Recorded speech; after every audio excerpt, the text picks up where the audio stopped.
Good afternoon. It is my pleasure to welcome you to this online session on the European Green Deal at the Clingendael State of the Union Conference 2021. We would like to thank the representation of the European Commission in the Netherlands for their support to this session. The overarching theme of this year's conference is European narratives. What are they, how are they used, and how do they resonate internally and internationally? So in the EU, but also by the outside world. Do the EU and member states use different narratives, and to what extent are narratives inherently political? It is clear that the European Green Deal is currently at the heart of EU policymaking, and it's also a key guidance for its post-COVID recovery. The Green Deal and the recently proposed Fit for 55 package, with measures to achieve a reduction of emissions by 55% in 2030 compared to 1990 levels, are presented as a growth strategy that will strengthen the EU's economy and competitiveness. But what about the costs of climate policy and energy transition? And can Europe become the green energy technology leader whilst simultaneously sharing its technologies to catalyze transition in other parts of the world? Is it becoming protectionist with its proposal for a so-called carbon border adjustment measure that will put a new carbon levy for cement, steel and energy at the EU's border for exports of countries that do not have a carbon price or a lower one? So the EU has a carbon price and it wants others to have the same, and therefore their exports to the EU will receive a fee. And that's really new, that the EU is really starting to use its trade power for climate purposes. My name is Louise van Schaik. I'm the head of unit for EU and global affairs here at the Clingendael Institute, and I also coordinate the research on climate change. And I will be the moderator of the event today. Today, we will talk about these narratives of the European Green Deal with an excellent panel of speakers. The first speaker will be Yvonne Slingerberg. She's the director at the European Commission's General for Climate Action. So she's one of these key people who help Frans Timmermans shape the proposals, such as the Fit for 55 package. Then we have Piotr Arak, director of the Polish Economic Institute. Poland, a very specific position also in the climate discussions in the EU. And we have Rebecca Collyer. She's the Director for International Clean Energy at the European Climate Foundation, which is one of these big forces that also tries to emphasize climate and energy policy in societies. And at the end of the webinar, there will be a spoken column by Heleen Ekker. She is the climate and energy journalist at the NOS, the Dutch Broadcast Association, or in Dutch, the Nederlandse Omroep Stichting, which is basically the main news station here in the Netherlands.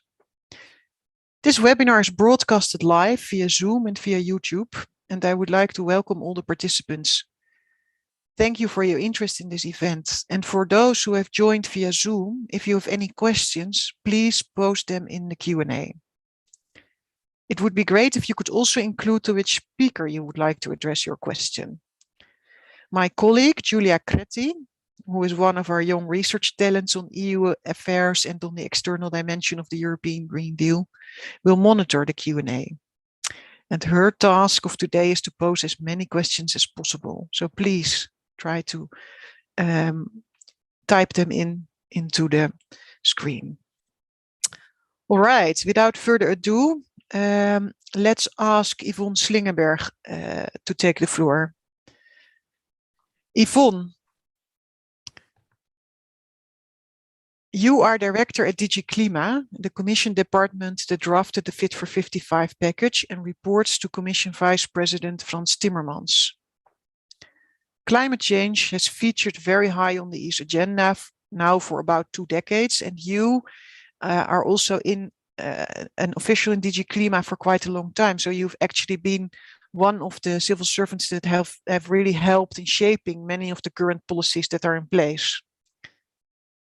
How do you see the European Green Deal different from previous EU climate policy initiatives? And is there really one narrative on the European Green Deal, or do other DGs and commissioners, those for instance responsible not for climate change but for agriculture or transport, have different stories on what the European Green Deal is and should be about? Thanks, Louise, and good afternoon, everyone. Nice to be with you in this very impressive State of the Union conference of the Clingendael Institute. Your question, I mean, is this new? Is the European Green Deal now a new approach? I, of course, had to think a little bit about it, but my answer would be yes. It is rather different because now we're really trying to have an integrated and holistic approach to policy making with the climate goals as the main objective. Indeed, as you said, I've been working in this area for quite some time already, doing previous rounds of climate policy proposals, but that was always more like bottom up, you know, having to make the case, having to explain the costs, but also, you know, the opportunities, telling people, yes, we can do this. Whereas now, of course, in the meantime, also based on the proposals we have been making before, our long-term strategy and our climate target plan, which really has set out very well, you know, the feasibility and both the cost as well as the cost of inaction. We now have the European climate law. We have our commitments in a legally binding manner in there of minus 55% by 2030, and in particular of climate neutrality for the whole of the EU by 2050. So this does change pretty much everything. And I wanted to stress that we now tackle all sectors. It's not one by one. We do this in this sector and that in that sector, and that's where the Fit for 55 package is, of course, rather comprehensive, and more will be coming. But we also really use all instruments. We have legal instruments, we have funding instruments, we have support instruments at EU level, and that is now really all geared towards those same objectives. I think what we still have as a big challenge as the EU is to reach all citizens, because this is a major radical transformation of society. And that is something we also try to do. We have put in place what we call the Climate Pact, where we want to involve citizens. But of course, the challenge is to reach those that are not already active in this policy debate. The conference on the future of Europe, I think, will also be interesting, where we try to integrate also citizens, and in particular the youth. Since this is, of course, one of our main challenges now for this century and for next generations in particular. So yes, and I wanted to just add by saying also internationally, I think this narrative has picked on quite well. It resonates with the people in the USA. We've seen it there in the run-up to the US elections. We even see some impact in China when they also have announced, you know, their readiness to try and become climate neutral by 2060, a little bit later, but of course their starting point is also different. And to pitch into this race for new technologies and innovation. It resonates with multinational companies, and that again has impact on the employees, on their investment decisions, etc. So I would say the narrative is quite different. It's all encompassing, and it's a positive narrative. Now, your second question on, are there different narratives? Also there, I had to think a bit, but I think in the end, it's more like different nuances.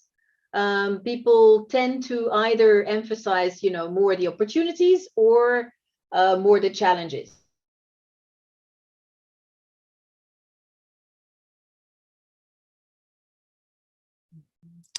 Right, thank you, Yvonne. I think you answered the question, but for me, there is some issues with the internet connection. So I hope that for everybody else, they could also see Yvonne. In any case, I wanted to move to Piotr Arak, the director of the Polish Economic Institute. Piotr, You wrote an opinion piece in the EU Observer, and in that opinion piece you expressed doubts about the ability of Poland to become climate neutral in 2050.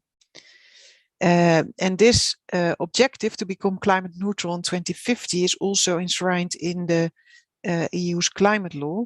So my question to you would be, to what extent is the narrative on the European Green Deal really shared by politicians and people in Poland? And what actually are you concerned about these the EU's objective to become climate neutral in 2050? And yeah, it is already enshrined in a climate law. So what can we still do, or how do you view this? Please, Piotr. Thank you for having me. Thank you for this great conference. I started to watch some of bits of it yesterday, so as I had enough time to see other panelists and speakers. First thing is that about half of the mining jobs in the European Union are located in Poland. So the issue of what is going to happen with coal makes any Polish representative a speaker for the mining industry, basically, because according to various estimates, we can have new job posts in the thanks to the green investments in the renewable sector. But this makes about 300,000 in Poland by 2050. But still, about these 80,000 people who are in work right now, they suffered a loss during the economic transformation of Poland at the beginning of 90s. This is kind of a fresh wound. And this makes also Polish people a bit skeptical on doing new policies. If you look into the Eurobarometer, Poles tend to agree that the current efforts to mitigate climate change are enough. Basically, they also tend to agree that that Poland should be climate neutral by 2050. But those who totally agree with this matter is twice lower than in, for example, in Netherlands. So it's less than 30%, while in Netherlands is above 56%, or the EU average is also above 50%. So you have also the social dilemma, the social dimension, which makes those people a bit reluctant to do so. And the third issue is connected with pricing. And we see, for example, when the president of the Energy Regulatory Office in the European Union said that we can have an increase of, due to ETS prices, increases of prices of electricity by 2 digits in 2022. This makes it a very political debate. If we can afford to have such increases and spikes in energy prices in the long term. According to our recent research, the ETS, if it would be also for households and for transportation, would increase the prices of energy by more than 100% for the lower quintile, so the lower income households. So just Piotr, just for the viewers, so the EU has an emissions trading scheme that allocates emissions to big industry and thereby creates a kind of carbon price so that they lower energy. And now, as part of the Fit for 55, there is this new proposal to also use this for the fuels that people use for warming their houses and for driving their cars. Yeah, and this is causing some consternation. Let's put it like that. Yeah. And this is a big issue, because if it would increase, so if we would, and this is, in order to reach climate neutrality by 2050 in the European Union, probably such solutions have to be in place. So nobody discusses the aim, but the increases of prices, this could be seen as too much. And also having the Polish people a bit reluctant to agree that, more aggressive climate policies need to be put in place. If the prices of energy are going to increase in the upcoming years, because the transformation of the Polish energy mix is going to be insufficient for many years because of gas, even with the nuclear plant that the government plans to create. Poland doesn't have any nuclear energy at this moment. this also creates this tension that are the Polish people going to pay the increased energy prices with the higher level of energy poverty in Central and Eastern Europe, and especially in Poland in comparison to Western Europe. So this makes this a very social issue in this country, making it very difficult to comply with the goal of becoming climate neutral by 2050 within the economy. And then I'm just going to comment very shortly, because I know I'm speaking too long, about the paper, the opinion piece that you asked me about. We did an estimate of when Poland could become climate neutral, looking at what Western economies did before, and it's somewhere between 2056 to 2063, 60 something, going the same road as other Western economies did. So in order to become climate neutral by 2050, it means that Poland is going to have a stronger, more rapid transformation than any other European country up to this point. And this, of course, is going to cause this social tension connected also with the prices of energy. Thanks. Right, thank you. Very clear, and also very interesting what you had to say about, yeah, we can do it in Poland, but maybe not in that quick a pace, and the concerns about energy poverty. I'm sure that we will also talk about it, and also, of course, the jobs in the mining sector and the challenge of continued use of coal. But of course, also we will talk later about new opportunities for maybe mining for the rare earths that are needed for the energy transition. Now I would like to ask Rebecca Collyer to join in. Rebecca, you are the director for international clean energy at the European Climate Foundation. You've also worked in the past in Brussels, and currently you're mostly interested in the EU's contribution to the global energy transition. How do you view the European Green Deal narrative that represents the EU's transition effort as a way to make the EU's economy more competitive? And also, do you think that the EU can achieve both the objectives of becoming, let's say, the green energy tech leader? So we maybe lost out already on other tech battles with Silicon Valley and the Chinese competing with each other, but maybe for green energy tech and maybe the digital variants of it, we can still make a chance. But then can you also simultaneously share these technologies with other countries because you want them to go quicker in their energy transition too? I think that seems to be a bit of a dilemma. So Rebecca, please, can you share your views on these issues? Yeah, thanks, Louise. Thanks, Yvonne and Piotr. It's such a pleasure to be here amongst such great company. And I think the previous speakers have talked to the really serious levels of complexity about the EU Green Deal. It really is a EU member state and local issue as well as an international issue. And the questions of social justice that Piotr raises are really significant and important to the European Climate Foundation. So I don't want to brush over those, but my area of expertise is on the international side.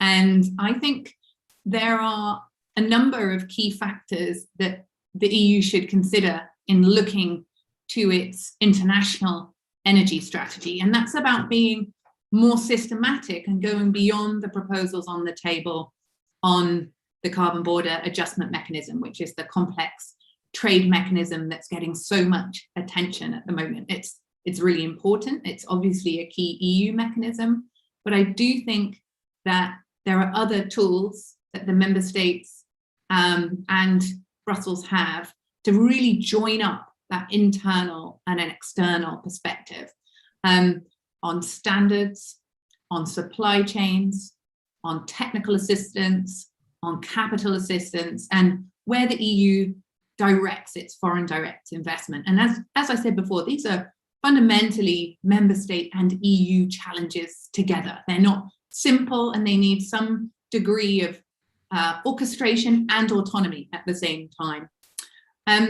We have an upcoming European Commission International Energy Strategy coming up in 2022. And for me, that will be something of a benchmark of the success of the EU Green Deal. So, you know, we have plenty of front-runner technologies in the EU, to name but a few: offshore wind, the integration of electric vehicles, a lot of the digital technologies that go into electrification. If we get it right on green hydrogen, there is the potential there for the EU Green Deal to create that kind of tech leadership that you've described, Louisa. But it's also about getting it right alongside the other levers that the EU has and that the EU can bring to play. Let's paint a picture of success in that EU International Energy Strategy. It's going to dictate some of the tone of some of the bilateral relationships that the EU has with both neighbours and third countries. It's going to define a new relationship on energy security, which has previously always been dominated by the geopolitics of energy supply. But can we change that into a new narrative around flexibility, integration, efficiency? These are very different energy paradigms, which the EU Green Deal embodies at home, but require a kind of thoughtful, concerted leadership abroad.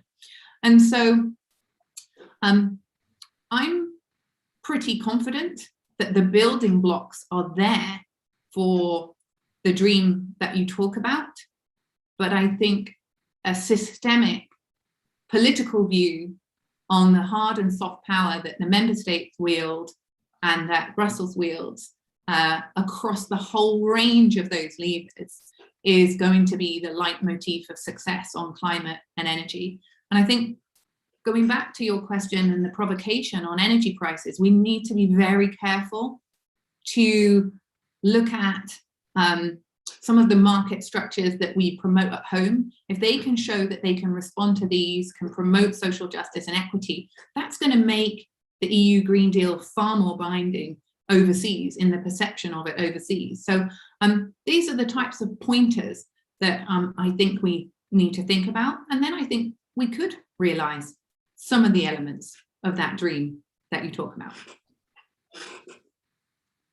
Right. Thank you, thank you, Rebecca. I think this was really also you pointing out, you know, how the EU is looked upon with regard to the European Green Deal, and that you have to have your house in order in the EU, but also how you deal, for instance, with private sector investments into fossil. Very interesting. Last week, the Chinese President Xi Jinping announced that China will no longer finance coal plants abroad. Also realizing, let's say, the coal transition as a challenge in the need to exit coal is a challenge in the energy transition that we also talked about, but not ruling out that China would still continue with coal at home. Domestically, they're still building coal plants. But certainly that the European Green Deal is also viewed as, you know, can they do it in Europe? Is it possible? Anyway, so I wanted to ask, actually, Heleen Ekker, you are the journalist that joined this panel today, and you follow basically climate and energy politics on a daily basis. And now, of course, also in the lead up to Glasgow, but also domestic Dutch politics on climate change. Heleen, did you already hear something remarkable or even newsworthy in the presentations that were given before? Please, Heleen.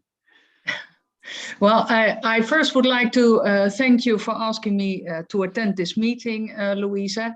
Well, as a matter of fact, no, I heard nothing new so far, but of course it is very interesting to hear all the different views of the participants. And what I hear from Mr. Arak is very similar to what I experienced in Katowice in Poland some years ago when I visited the climate conference over there. And his country, Poland, is having difficulties to make the transition.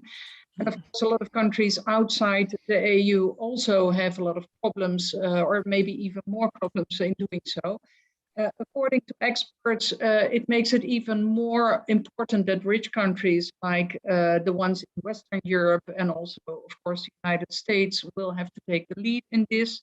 And that's not only in the interest of Poland and these countries far away, but also in the interest of countries like the Netherlands. And it's always good to hear that the EU sees all kinds of opportunities like employment and also, of course, making money out of it in doing so. So, well, these are my remarks so far. Yeah, all right. Thank you so much. Yeah, and I think it's also interesting to have this conversation specifically at a time when energy prices are rising and there's fears of them rising even to a larger extent in the coming years, and maybe that's also creating inflation. There is a plan by Spain, and also in Dutch politics we see some discussion to lower maybe then some of the energy taxes, and it also links to the remarks that Piotr Arak made about the concerns on energy poverty. I wanted to ask actually to Yvonne about the policies that the European Commission has in mind. So basically what is so famously called the social, the climate justice fund and then the climate justice IDs. But I think we somehow have lost Yvonne. She seems to have some connection issues. So I wanted to go actually to Piotr and ask Piotr a bit more about how in Poland people view the Fit for 55 package. And more specifically, I wanted to ask, so in the previous debate, we talked about challenges and that it might be very difficult for Poland to be carbon neutral in 2050. But are there also, let's say, opportunities or let's say what's in it for Poland to transition? I can think about the lowered dependency on imported gas and oil from your neighboring country, Russia.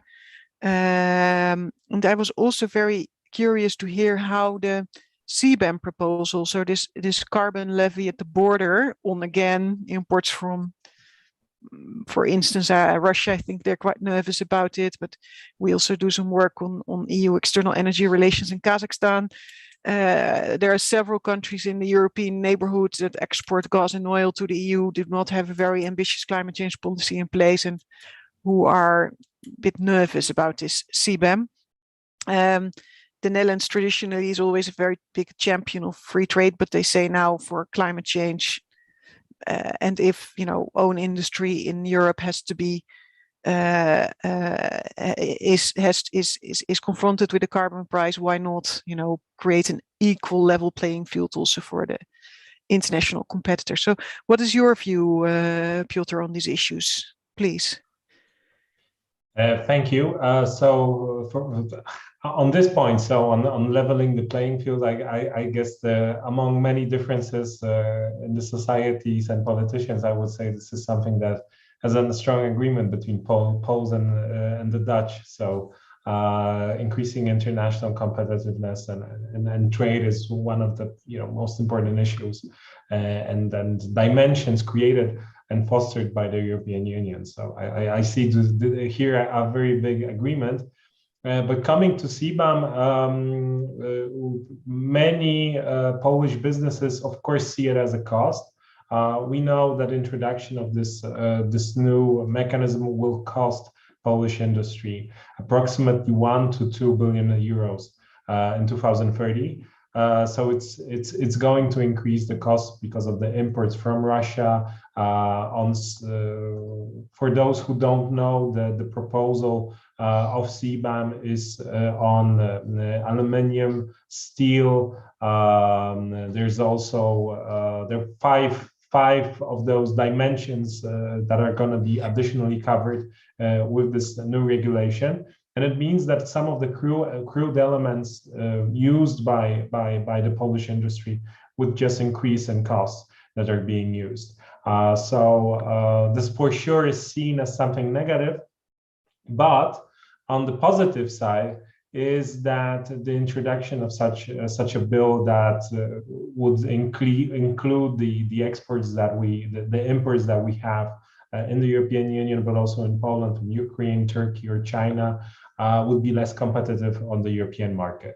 So in order to foster green growth and using this goal of climate neutrality, going climate neutral, this for sure would decrease the competitiveness of some goods which are being produced outside of the European Union and available to the European market, making some of the goods produced in Eastern Europe a bit more competitive, so price-wise. So there is this bitter and sweet element to CBAM, actually, from the Polish perspective, which because of the additional cost for industry, but also increasing the competitiveness of some goods on the European market. So this what I can say. Of course, the Polish stance, because of this two-sided element, is probably going to be nuanced during the negotiations that we going to see in the upcoming years. But I'm not seeing, this as a fundamentally wrong policy from the Polish economy's perspective.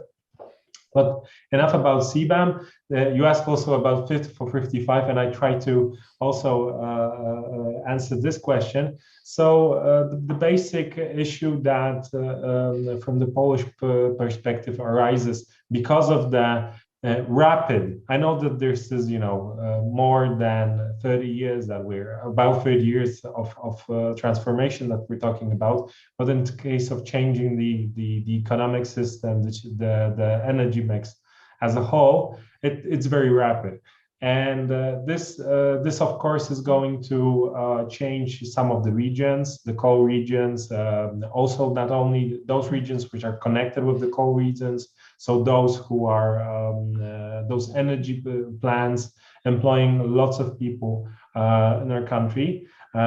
This is not only the 80,000 people I was talking directly employed by the coal mining industry, but it's approximately 200,000 people employed in connection with the coal mining sector. So this is a pretty large group of people, a pretty large group of electorate. And it also means that for this transformation to be effective, probably the amount of money that we have for the transformation is not going to be enough because of the investments that the energy sector is going to have to pursue. And this is the biggest issue that we have in our country. So the Fit for 55 climate goal is by 2030 is to have 17.5 billion euros and probably about 3.5 billion going to Poland from the Just Transition Fund. And taking to that, and this is just 3.5 billion, and then the cost by 2030 by the Electricity Association in Poland, so the energy companies, of the capital expenditures that they need to pursue is more than 130 billion euros. And so you say the balance is not yet there.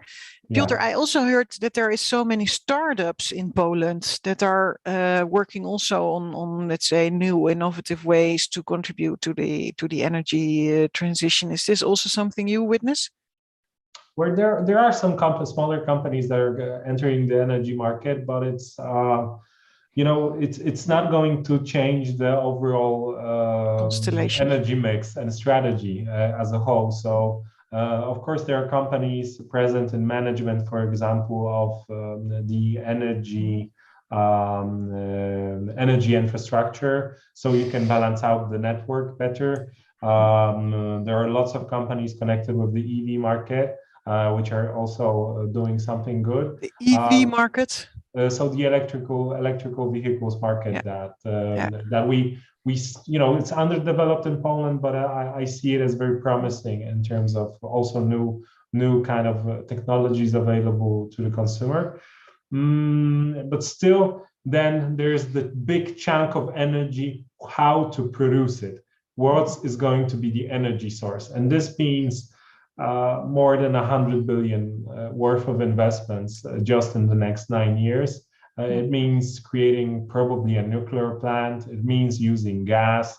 it means using renewables in an increased manner, and also being offshore wind farms on the Baltic Sea, which is planned by the government, and also in the national development, the reconstruction plan in the upcoming years. So. All right, thanks. So, yeah, so there is actually also big energy transition effort, but it just costs a lot of money, and with the Just Transition Fund that's currently available, this is unlikely to be enough. So I think that's actually a good point in time also to go back to Yvonne Slingerberg. Yvonne, we saw that you have reconnected, and you've listened, I think, to the concerns of Piotr, Arak, and you're also, I think, familiar with the concerns that are more broadly expressed from Polish government circles as well, about the costs of the green energy transition. And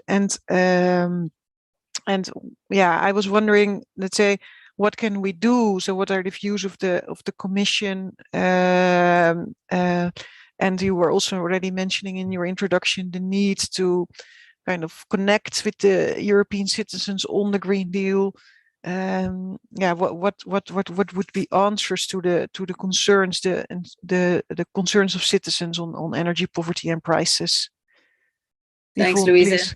Yeah, sorry for having dropped out. I think we had a bit of a major crash here in Brussels. I still haven't figured it out, but okay.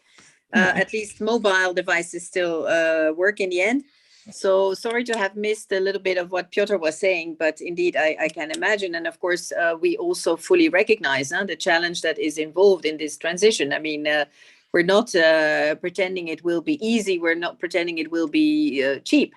So indeed, that needs to be acknowledged. But I think what we try to do in our policy proposals is to recognize the different starting points. Of course, you could also say, look, people might have acted a little bit earlier.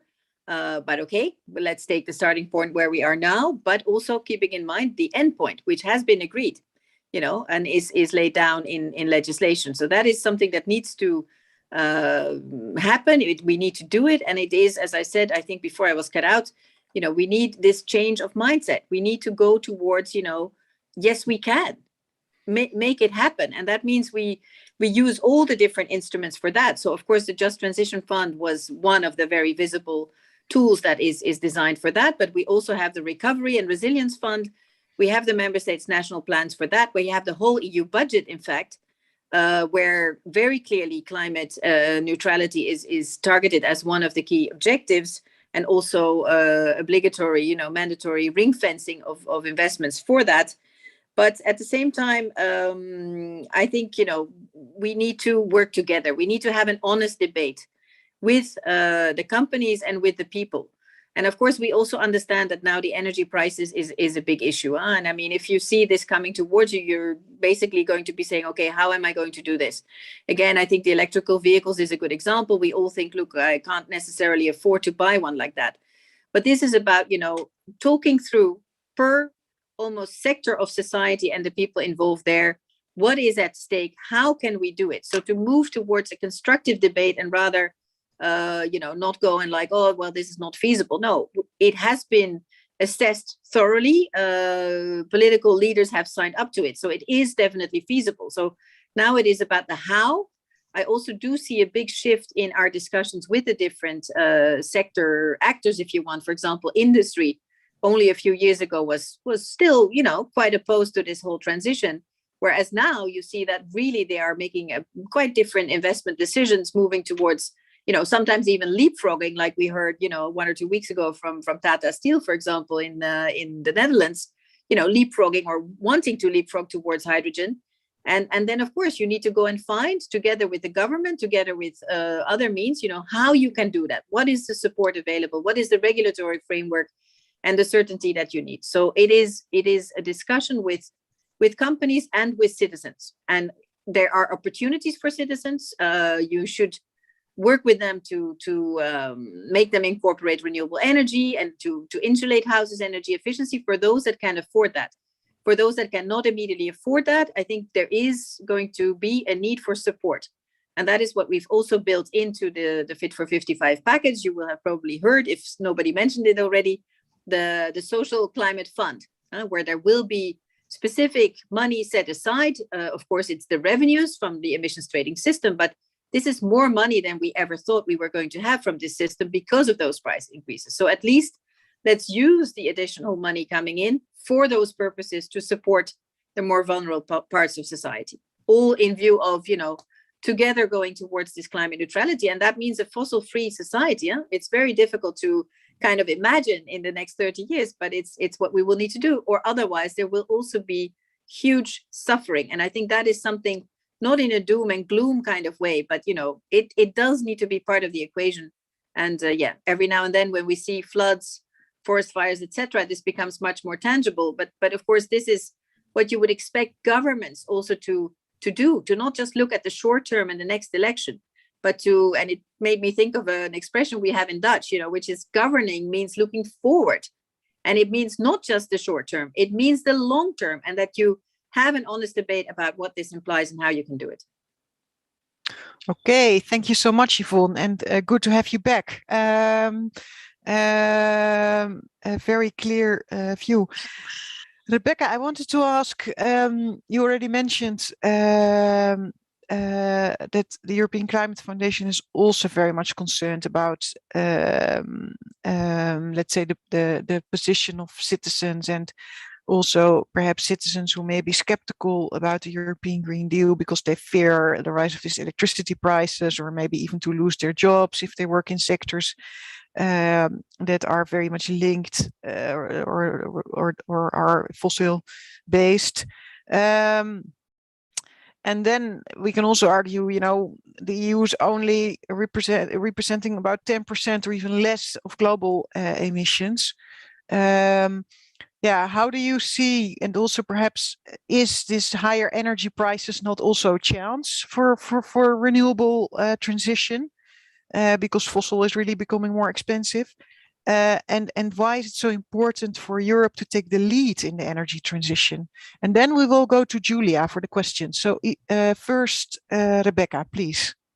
Thanks so much. I think it's the answer to why the EU should care is so multifaceted. I think there's the domestic concern. There's also the role that the EU can play with its multi-layered approach that Yvonne has described can really be translated into the different parts of the international system. So may only be responsible for a significant chunk of global emissions, and especially historically as well.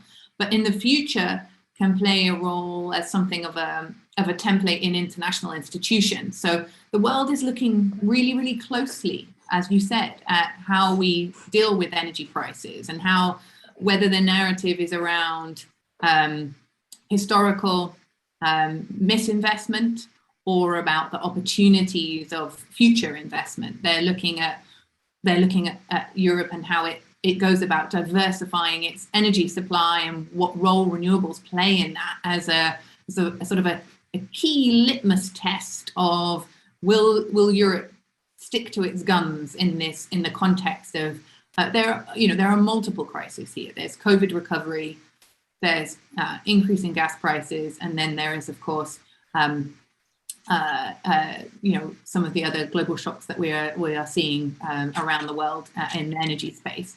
I think what is perhaps important to keep a focus on is that narrative point that you raised at the beginning. And there's a very strong narrative from the EU Green Deal that if you do your homework, you go deep on sectors, but you keep a strong eye on transition, to the Polish point, and on social justice, to Yvonne's point, then climate change needn't be an extra layer of policy. It can actually be a deep macroeconomic driver for economic growth, but that you need to get it right. So I think that the EU can be something of a narrative template in that respect. And I think it translates into the EU's relationships with the key organizations that it finds in the multilateral system. So the World Bank, the International Energy Agency, they are looking at this really, really closely. So just, a couple of examples. The World Bank is looking at coal exit mechanisms and what we've learned from the EU just as was described in Poland. Do you need to have obviously no new coal exclusion policies, but you also need to have a social justice lens on the intertwined relationship between mining and coal-fired power generation and the jobs that will be impacted. So the World Bank's looking at that. The Asia Development Bank is looking to the EU for its energy transition mechanism that it's just getting started. In South Africa, there is a lot of discussion underway about how they can disentangle the debt profile of the utility there from the livelihoods of people who work in mining. So it's not just a narrative that's important, it's also an experience base that makes the EU so relevant. You also asked Louise about how we see the EU's sort of position on this, and I think that's really open to interpretation and open to gaming in the media. And so I think something of a narrative offensive that can bring the stories of citizens and bring the stories of change to the fore is something that we're all responsible for, whether that's inside the institutions, inside the businesses that stand to benefit, inside organizations such as my own that are funding organizations in this space. That sense of the narrative successes and the balance of the narrative will be really, really, really crucial. So, and I think there's a lot to play for here. I think also Europe's power in the international institutions is partly because there are so many multiple pathways within Europe. So we've heard the Polish experience, but we also know that some countries have moved much faster, and that sense of differentiated responsibility it echoes through all of the international discussions in the narrative around climate change and climate change implementation. So I really feel there is a lot to play for here, but there's also a lot to get wrong. And so thoughtful narratives, thoughtful storytelling are going to be really, really key. All right, thanks. I really had to think about, let's say about 10 years ago, the EU always said we have to lead by example. Huh? And then, this was more a story for your domestic audience, like, oh, look how good we are. Now we don't use it anymore because we also realized, I think, that nobody in the rest of the world thought, okay, well, that's good for you if you want to lead by example. But now we say we do, transition policies because we think we become stronger, we become more economic competitiveness on the long term. We want to become the green tech leaders of the world. And then I have the impression they take us more seriously. And they also see that the EU is actually doing it, So that's really a shift that I've witnessed, let's say, over the last decade. But of course, we're not alone. I mean, there's also the Chinese that are champions in green technologies. Everybody's looking for hydrogen, for batteries technologies. So I think after this session, there will be another session of this conference on this industrial policies. And I think that's also very important, where these green tech and digital tech issues get their place. Anyways, I wanted to go to Giulia, my colleague, who has also worked on the green agenda for the Western Balkans. And also I want to bring all the panelists in to see, Giulia, what are questions that are posed in the Q&A? Giulia, thank you, there Louise. you are. Yes, yeah. We already received some questions, but apparently the public is not able to see them. But please keep asking your questions so I can read them out loud. And let's start with the first one. This is more generally towards the whole of a panel, and it has been posed by Martijn Huss, who wonders, can the EU be perceived as credible when it advocates for coal exit abroad, while the coal industry is still present in several member states? And I see that Piotr already expressed some interest in this question. So perhaps you would like to give it a try? Okay, I thought that somebody could see the answer. So that's why I wrote something. So so this is a very powerful argument that somebody is making here. So my team is making. I see this very present in Poland. So how, for example, German politicians can be perceived as not hypocrites. when they say that still having coal mines and coal operations being used, saying that we need to close down the coal mines in Poland. And it's very difficult to not make this argument. So how can you not be a hypocrite when you say that you need to do this thing? And I have no good answer what to do with this point. So because then you have to describe why, because of energy security and stuff like that. And it's a good and fair point made by many. But of course, in order to pursue the goal of climate neutrality, you need to phase out coal. So I understand it, but it's a good argument that somebody's making. Mm-hmm. Okay, thanks. Giulia, what else do we have in terms of questions? Yes, so we received a very interesting question from Mir to the Bone about the CBAM, the Carbon Border Adjustment Measure. She argues that the proposal for a CBAM has already raised a lot of concerns from EU partners and competitors who called it a protectionist measure. So what is the narrative that the EU is using or will use to present the CBAM and engage in a climate dialogue with its trading partners to avoid retaliatory measures? Okay, so yeah, because there's a key role for the Commission to also determine eventually which countries do not have a sufficient climate change policy so that their exports will be targeted if the proposal comes through the legislative process as it has been proposed today. Yvonne, could I ask you maybe to address this question?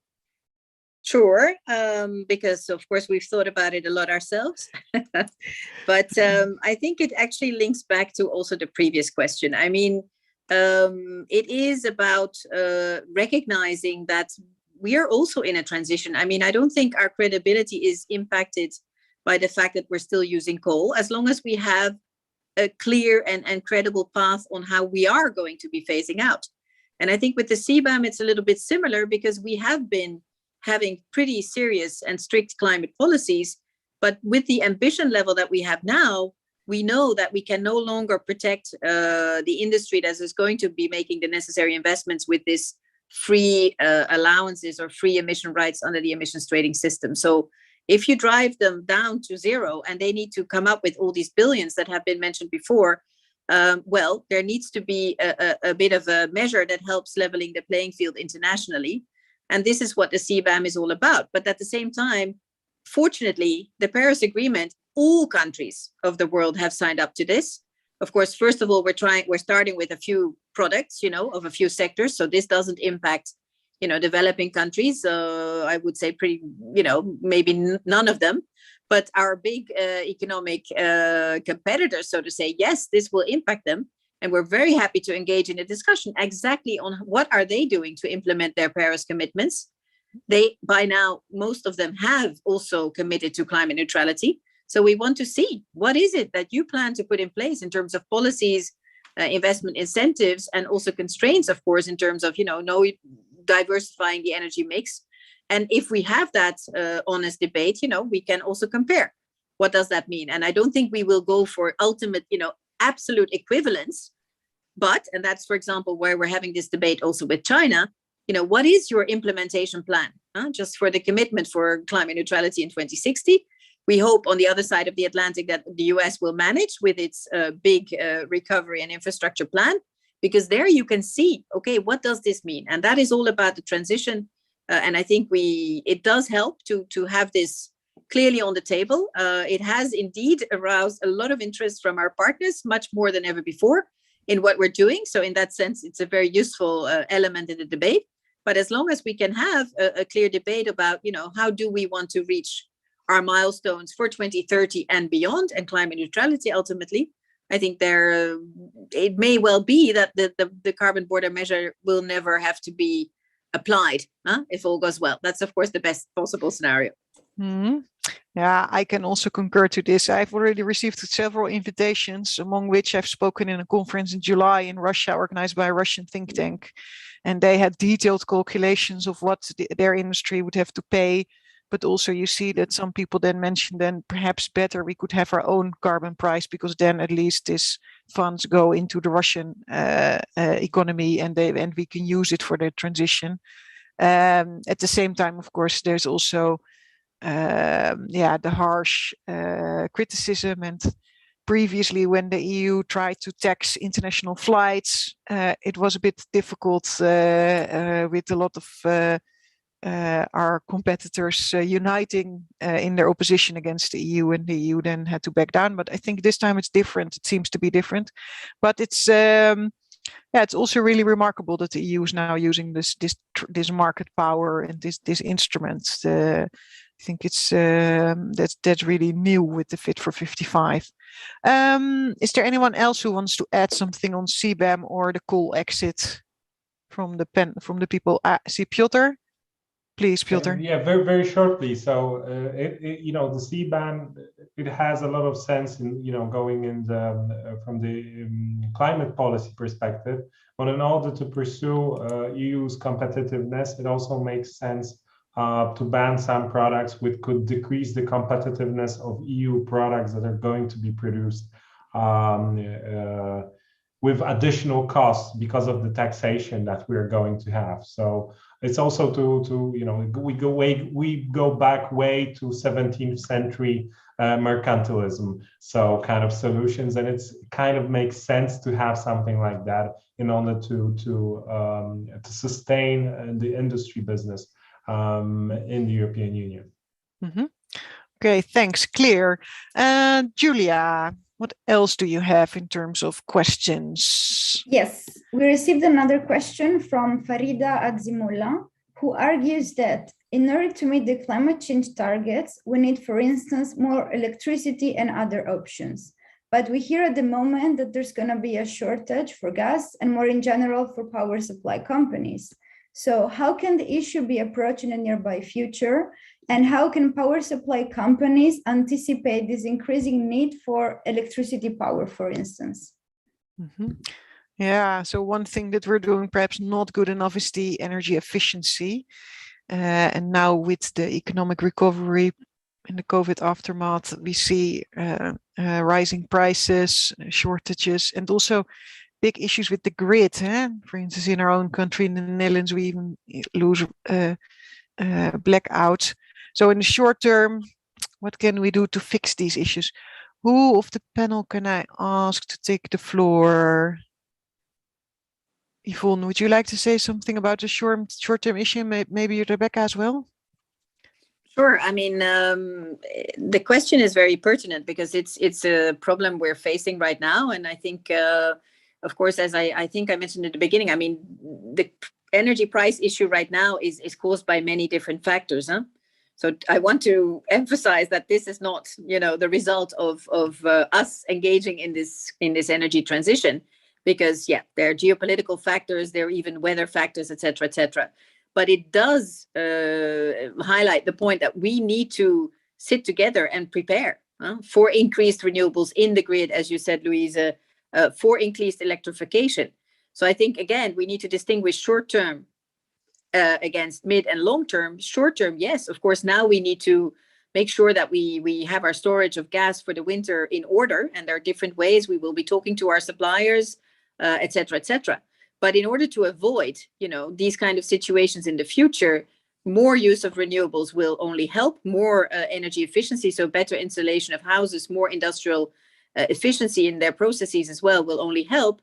But this then again needs to be reflected in the grid. And I think we have already got on the table quite good measures in terms of the internal energy market. We have good fora where we discuss with the TSOs and the DSOs, the distributors and the transmitters authorities. So we need to there again discuss the challenges. But I just want to emphasize that again, it's a matter of investments. So what investment decisions are being made, and when it comes to infrastructure, of course, it's mostly governments that steer that, is of crucial importance. So again, the recovery plans, the funds that are available, they need to be used in order to make our grid more reliable, but also to get ready for a low carbon electricity supply. and that is electricity, but it's also hydrogen, presumably. You know, we need the charging infrastructure for the electrical vehicles, et cetera, et cetera. And these decisions need to be made now. And the money that is plentiful, I would say, available, which is, of course, the upside, should be used for these purposes. So, yeah, we need to prepare all together. Thanks, Yvonne. Very clear, yeah. Let me build on that, because we conducted a study back in July of this year looking at the 2-year investment horizon for a pipeline of renewables projects in the EU and around the world to try and quantify what is the size of project that's available in commercially ready renewables projects that could be stimulated further through COVID recovery. We weren't looking at it actually in the context of these energy price spikes, but it's really, really relevant analysis anyway. And it showed that there is, the private sector actually has a really significant number of high quality wind, solar, storage, grid projects up its sleeve, and the private sector is ready to mobilize. And the project barriers are multiple, and they are planning and permitting, they are the intersection between private finance on the generation side and public finance on the grid side, which is something that Louise said. And so we know the projects are there. We know they actually generate jobs and other social benefits. And we know that they can materialize like energy efficiency very, very quickly, and the type of time frame that does respond to the COVID economic crunch and does respond to this kind of urgent need to look at energy price spikes. But it does mean going deeper on some of the barriers that are in all of our hands. And they are with governments, but they are also they're also with the finance sector as well. So I just underline that the projects are there and the private capital is there. We need to align the forces to unlock them. All right, very clear. And I think it also reminds me a bit to this not in my backyard issue, you know, that we have in the Netherlands with each and every windmill that needs to be built. But also that first, you know, a regulation had to be deleted on that every household had the right to get a gas connection. And that first had to be taken out because some people didn't want to have a gas connection anymore because they wanted to have a carbon neutral house. So these kinds of issues that are really now boiling down, and that also points out to this necessity to have the national policies and the EU policies aligned and tuned in. Actually, I think this is also the point in time where we will go to our journalist, Heleen, because Heleen, we have asked you, and it's always a very difficult task, to listen and to have a lot of patience during the panel, because I think you work a lot on these issues, so you also, you know, have your viewpoints on them. But yeah, we asked you to prepare a column at the end, so to make people think a bit, you know, beyond the perhaps debates of today, or to take maybe look at things from a different perspective. And yeah, so the question is really this European Green Deal, you know, what can we make of it, or is it a dream? But yeah, it's really up to you to see what you would like to add to this panel debate that we just had. Heleen, please, the floor is yours. Okay, thank you again, Louise, for asking me to give some remarks at the end of this inspiring session. It was interesting to hear all the different remarks that the participants made. Well, I was thinking maybe I can tell you that many younger colleagues of mine have asked me the same question over and over again, I must say, the last weeks since the presentation of the latest report of the UN Climate Panel, IPCC. They asked me, can you sleep well if you are always busy with topics about climate change? And my answer is always the same. As adults, we have a duty to be optimistic. And my youngest daughter, she asked me a while ago, or no, she said to me a while ago, Mom, are you still dealing with this climate? Haven't you fixed it yet? Why is so little happening? And of course, I sometimes ask myself the same question. In a few weeks, I will leave for Glasgow for the climate conference, and it will be my 6th worldwide COP climate conference as a journalist since 2009. And ever since then, greenhouse gas emissions have been rising, except for a small dip because of COVID last year. Which brings me to the observation that politicians often do not communicate well enough about this theme. On the one hand, you have politicians and they say it's a huge problem. There's a climate emergency, a climate crisis. And I must say, many climate experts agree with them. Off the record, they regularly talk about their concerns to me. They are often disappointed in politics and the lack of effective measures. And they are very concerned about the possible irreversibility of the effects, such as an ice-free North Pole, the accelerated melting of the ice caps on Greenland and Antarctica, and the increasingly extreme weather. Other politicians tend more to downplay the problem or to point out the costs and effects on companies. And I've heard some of the people talk about that too today.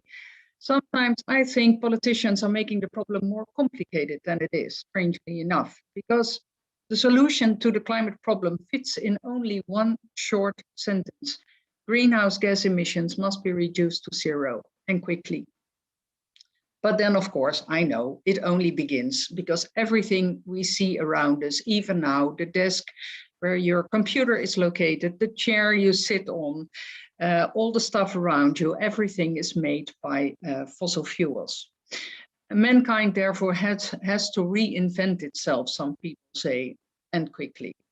When I think of my 3 daughters, who I hope will have reached the age of 50, as I have now, halfway through this century, when the goals of the climate law and the European Green Deal have been achieved, well, then I see a world in which life actually just looks like it does for us today. They drive an electric car.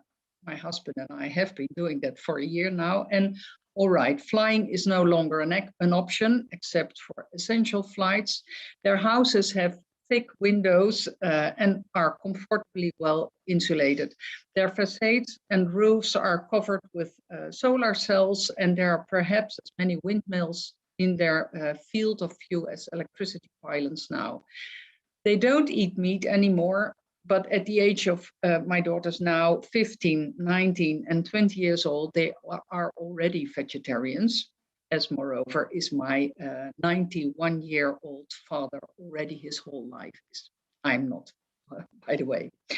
And then they work with computers, they buy stuff, hopefully fall in love and possibly have children, all just like us. The items are only produced in a different way, but they don't notice it themselves. My youngest daughter then says to her old mother, I think, your generation spoke so very complicated about this climate thing. And anonymous tweets on Twitter will say, just like about that hole in the ozone layer, you don't hear anyone anymore about the climate. So you see, it was all one big hoax. So I sometimes think politicians should communicate better about climate change and about stopping emissions as soon as possible, proactively, from The Hague and from Brussels. And it's good to hear from Ivonne Slingerberg that she also says the EU has to reach out to the public more often. Because if there's one thing that has surprised me so much over the past 15 years, it's how politicians at the global climate summits where I were keep passionate speeches about the climate and continue to support the fossil fuel sector when they return home. Not for a short while or for a short, clearly defined transition period, but for years, for decades. And the implicit message that this emanates to a large audience. Someone from our audience, from the NOS, wrote to me this summer, if it really was as bad as science says, then the government would have taken action long ago.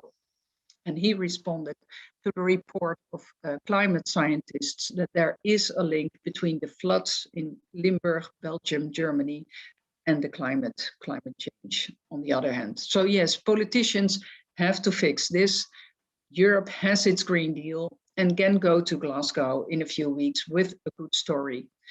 Thinking logically, the problem will certainly be solved because we cannot leave this earth.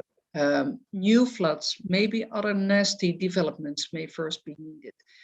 I heard the Dutch politician Jan Terlouw saying on television recently, hopefully these will be only be minor disasters, but in the end, everyone who matters will take action. I'm convinced of that. And I hope that then duty to optimism will become voluntarily belief in optimism. Thank you.